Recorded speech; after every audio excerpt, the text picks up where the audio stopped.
A pilot is seated by the cockpit of a commercial airplane.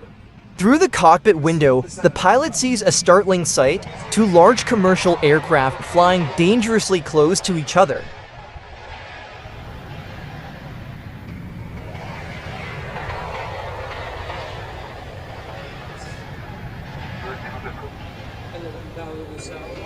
The planes are modern jet airliners, each painted with distinctive airline liveries. One plane is slightly above the passenger's aircraft, its wings almost brushing against the tips of another plane flying parallel but slightly below.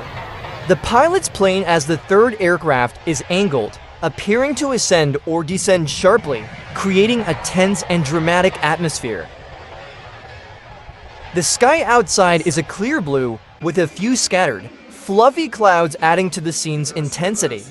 The proximity of the planes to each other is alarming, emphasizing the potential danger. The passenger's perspective through the window frame captures the essence of the dramatic and precarious situation.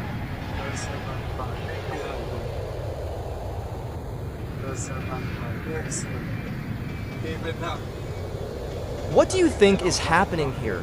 Let me know in the comments, and please subscribe for more videos like this.